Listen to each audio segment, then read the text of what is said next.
Shalom, shalom, shalom. This is Naaman with the Great Millstone Camp here in Washington, D.C. Back for another video. First and foremost, call hello Yahweh, Ba'ashem Yahushua, Ba'ashem Rakah Kodash, and of course, double honors go out to the apostles, bishops, and elders of Great Millstone who were well.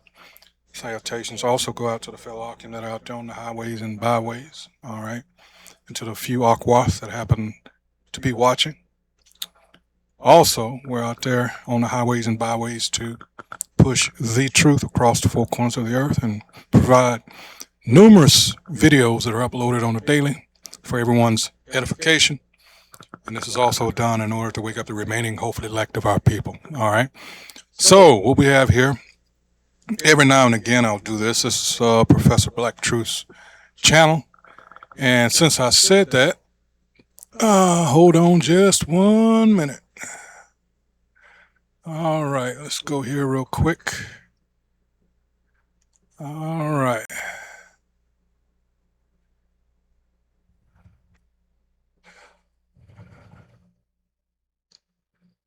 Copyright disclaimer. All right, under Section 107 of the Copyright Act of 1976, allowance is made for fair use for purposes such as criticism, comment, news reporting, teaching, scholarship, and research. Fair use is a use permitted by copyright statutes that might otherwise be infringing. But nonprofit, educational, or personal use tips the balance in favor of fair use. All right, so there we go. I'm going to be using, of course, this channel as a teaching tool. Nothing more. All right. Let's get that out the way. All right, here we go. The moment of truth. This is Friday's crime report. Here we go. Family and fellow soldiers, I'm the Professor, and this is the moment of truth. And now the Friday crime report. Lakeland, Florida, Monday, December 22nd, 2025, 11 o'clock p.m. Crystal and Jason Kinney had been married for 2 years. See, these are things you don't normally hear about or that are not pushed nearly on the level that they do with Jake. All right. So here we go. He was the stepfather to Crystal's 13-year-old daughter and 12-year-old son. The two of them also had a third child together, a baby, at the end of 2024.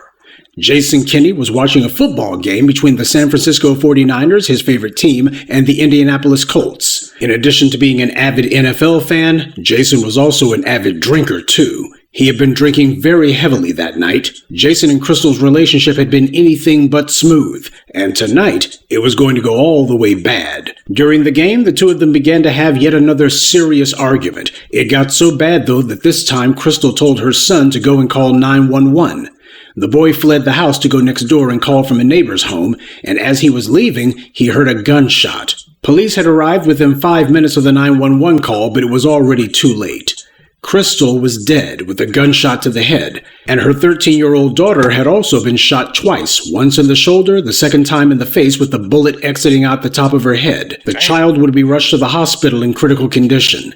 Jason didn't harm the baby, presumably because it was his biological child.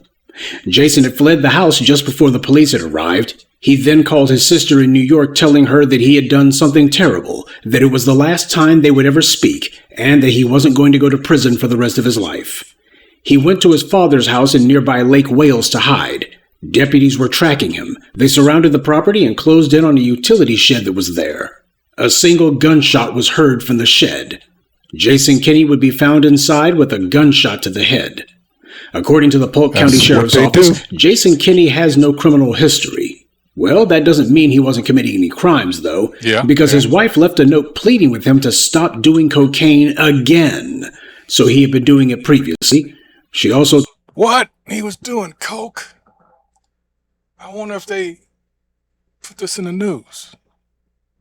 Told him that he was slipping into drugs and alcohol. During the course of the subsequent investigation, friends and neighbors told the authorities that Jason Kinney had been abusive toward Crystal, but that she had never called the police, so there were no domestic violence reports. This heinous act took place just a couple of days before Christmas, in Ron DeSantis' Florida, no less. The place is supposed to be safest in the world, after all. Ron DeSantis and his cronies made sure that there would be as many guns on the street as possible, and that certain people would have as easy access as they wanted to them as possible, because this would make Floridians safer. Yeah. How's that working out? And this Sheriff Grady character, you can tell this clown just loves to see himself in front of the cameras. He adores every opportunity that he can get to try to act like he's some sort of big shot. You had this mother of three who was shot and killed in her own home, and her teenage daughter who almost died that night as well. The surviving family members are grieving, and what does Sheriff Grady decide to do? He thinks now is the time for him to get in front of the cameras so he can virtue signal by giving all the gory details, because he wants to show just how much he cares about this crime that he didn't do anything to prevent. There's always a number of domestic violence incidents that happen around the holidays. This one in particular made it into the white media news cycle, mainly because of the nature of this attack. But nobody in the white media or the political class asked the kind of questions about this incident that they would all be chattering about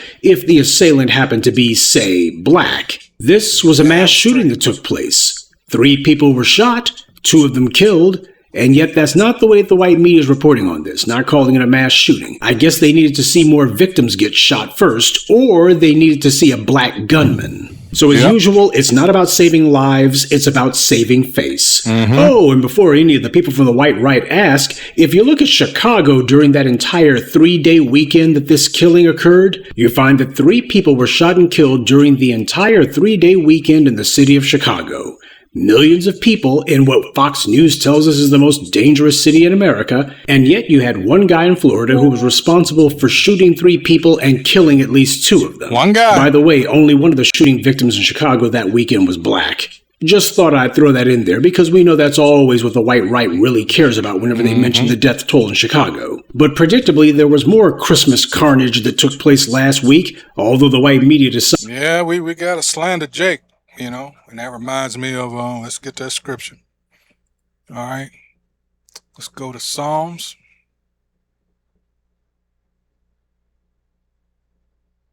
.50. Let's scroll on down here. All right, here we go. This is what they're all about. Got to shame and put Jake out there, you know, as public enemy number 1. All right, this is Psalms 50:19. Thou givest thy mouth to evil, and thy tongue frameth deceit. Thou sittest and speakest against thy brother. Thou slanderest thine own mother's son. And we're making in reference to Jacob and Esau. All right, these Edomites, these self-professed white people, are descendants of Jacob's brother Esau. They do not come out of the line of Jacob. All right, we have to keep stressing that because a lot of you, for whatever reason, you know, in that Christian doctrine, where everybody can be saved and we're all equal and all that shit. No. Nope. Nah. See, there is no place of repentance for the descendants of Esau, Jacob's brother. None. They cannot repent. So that alone blows that Christianity bullshit clean out the water. It's done. It's over. Hebrews 12th chapter, verses 16 and 17. All right. So you can tell in the spirit, all right, now you go to Wisdom of Solomon 2nd chapter, this is how he acts.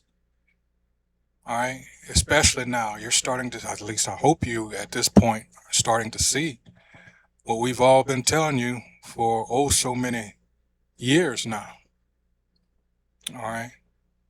And now we're here in this ever so quiet, one of the quietest coup d'etats I've ever and heard of and definitely seen, let alone been involved in. All right. As in the country that has taken place. All right. This is, wow. 2026 is going to be one hell of a year. Let's continue on. decided after the story in Florida they weren't going to report on the others. For example, you had a killing that took place in Pennsylvania, naturally, and the details of this bloodshed was eerily similar to the heinous act in Florida. This other incident took place in New Freeport, Pennsylvania, on Friday, December 26th at 1:58 p.m. Officers responded to the report of a shooting involving 2 victims. When they arrived at the home, they found a female suffering a gunshot wound, along with an adult male who was also wounded. The police determined the 2 victims were husband and wife, but that neither one of them was the shooter. They were both taken to the hospital, but the woman died. Investigators determined the shooter was their son, 18-year-old Jared Knoll. Police initiated a search for Jared involving the use of helicopters and search dogs. Would you look at there? So look at that. And what happened with Rob Reiner? Wasn't it allegedly? Is it not his son that?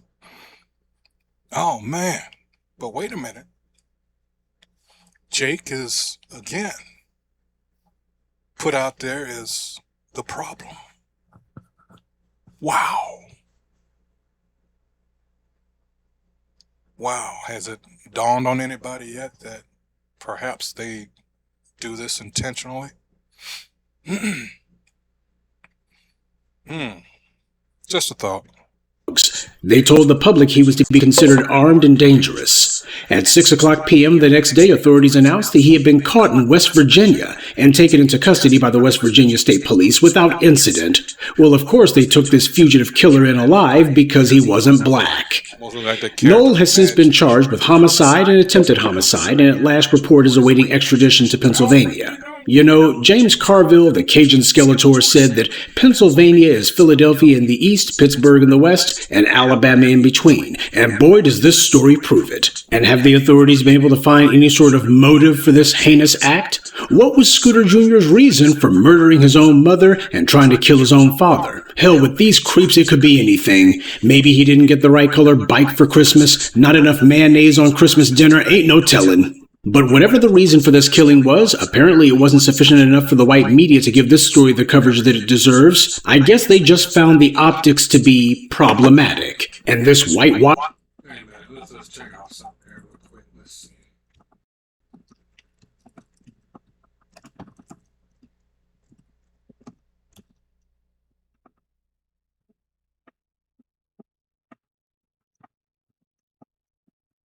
Yep, there you go.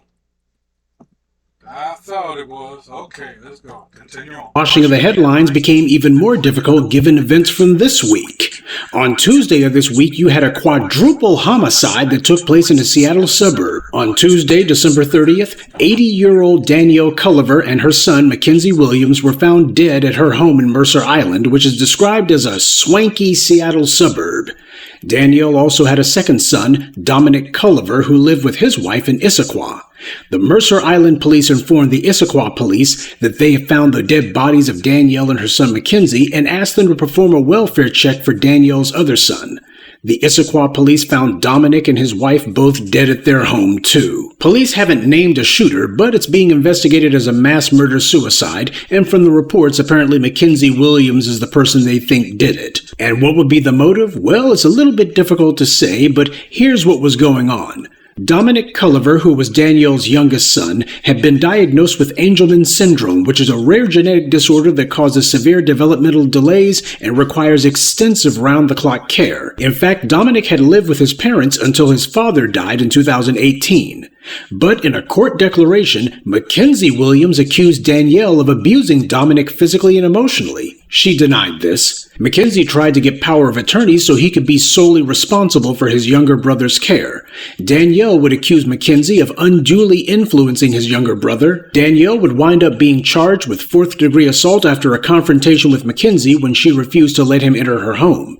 She later filed for a protective order against Williams on behalf of the younger brother. She claimed that Williams' behavior had been unpredictable and aggressive lately, and she pointed out that he had a startling number of firearms in his home. Mackenzie Williams admitted that he had 53 firearms, in fact, which he surrendered when the protective order was granted. I was just going to say that. Danielle would be named as Dominic's... what's the name of that law they were trying to get passed? Oh, man, what's the name of it? I know here locally, I know they were trying to get it nationally. I don't know if that was one of those new laws that passed as of yesterday, damn it, what was the name of it? Where they can report you if you're basically if they think you're off your rocker or so so to speak, uh, and they can confiscate your guns. I gotta look into that as sole guardian and conservator. Dominic would live with Danielle, and Mackenzie would be permitted to visit only on Sundays and Mondays, plus one weekend a month. And they also agreed that Danielle and Mackenzie would only communicate with each other via text so as not to upset Dominic. After all, you gotta keep the peace. I guess we can see how well that turned out. So from Christmas until New Year's Eve, from Florida to Pennsylvania to Seattle, there was bloodshed all over America. Mass shootings, mass murders, and mostly parents being killed. This was a Christmas of carnage. But it gets memory hold because the white media is worried that people might notice a pattern forming, and that would ruin the white media's narrative. The holidays are a turbulent time for people for a variety of reasons, but the tension between family members is definitely... That's why I always, at the end of my videos, I make sure I remind people that, hey, especially this time of year lately, that I put in there because this time of the year is very depressing to a lot of people. All right, especially them folks. And you would, being if it was a perfect world, which we know it's not,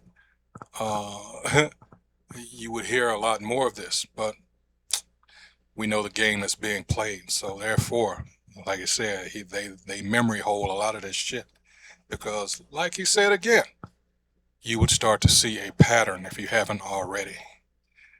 And of course, they have to have Jake out there, for that narrative to fit. Hey, something that needs to be mentioned. And were these a bunch of black people shooting at each other anywhere in America, that's what would be leading the headlines, because it would be the feel-good story of the day for the white media. That's why they would love to report on it. And of course, there would be all the commentary about what's wrong with these black people. That would be what all the white media slants about this would be, if these were black people doing this. But the white media is more concerned about keeping up appearances than they are with keeping people alive. And as long as they continue to keep up this selective myopia, the only things getting exchanged around Christmas will be presents and bullets. And that's this week's Friday Crime Report. Keep your eyes open and stay on alert, because there's a lot worse criminals out there than the ones the white corporate media chooses to show you. Good day. You got that? Chooses to show you. All right, that's it. Straight to the point. Let's see if we can get some comments here. All right, let's see. It's not coming up. Got a little shaky signal here. I apologize, but we'll go ahead and shut it down. I made my point. And I think you get it. I hope you do. That's what we do here at Great Millstone, filter everything through the scriptures.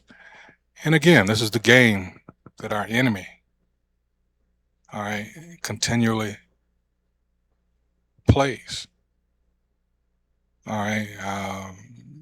Lately, too, I've seen videos about this one in particular. I came through the group chat. These people being thrown out of, I'm talking about the issues. The latest country that wants them out is Japan, of all people. Japan. See, the Most High is showing you, giving you a snapshot of what happened ages ago with all these countries that threw these people out. You're seeing why. All right, they're telling on themselves. It wasn't because they were so persecuted. No, they're vile, disgusting pieces of shit. And people are tired of it. So they say, get the fuck out. Don't ever come back. And now they're going, well, these people, if they want to put a Palestinian, this is somebody else's country. I mean, the level of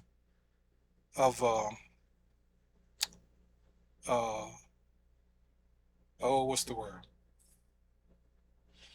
Damn it.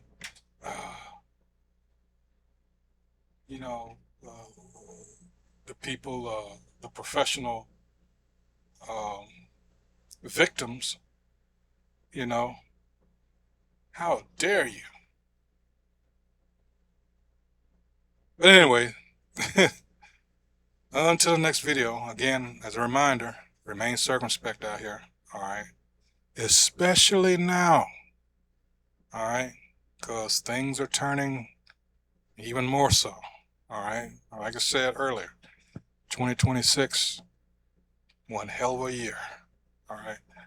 So with that, until the next video, shalom.